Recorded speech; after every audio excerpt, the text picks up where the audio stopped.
পতিত আওয়ামী লীগ সরকার রোজ গার্ডেন ক্রয়ের নামে ৩৩২ কোটি টাকার রাষ্ট্রীয় অর্থ অপচয়ের অভিযোগের অনুসন্ধানে গুরুত্বপূর্ণ তথ্য মিলেছে বলে জানিয়েছে দুর্নীতি দমন কমিশন। মঙ্গলবার দুপুরে দুদকের নিয়মিত সংবাদ সম্মেলনে এই কথা জানান সংস্থাটি। সংশ্লিষ্ট দপ্তর থেকে নথিপত্র সংগ্রহ করেছে সংস্থাটি। এবার অভিযুক্তদের জিজ্ঞাসাবাদের কথা জানিয়েছে দুদক।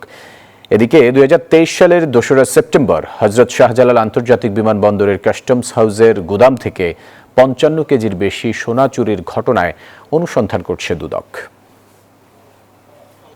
৩৩২ কোটি টাকা সরকারি অর্থ আত্মসাতের একটি অভিযোগ ছিল। এই অভিযোগের বিষয়ে সংশ্লিষ্ট দপ্তরগুলোতে পত্র প্রেরণ করেছিলেন। অনেকগুলো দপ্তর থেকে তথ্য এসেছে, আর বাকিগুলো থেকে হয়তো শীঘ্রই তথ্য পেলে হয়তো সেই অনুযায়ী পরবর্তী পদক্ষেপ গ্রহণ করবেন।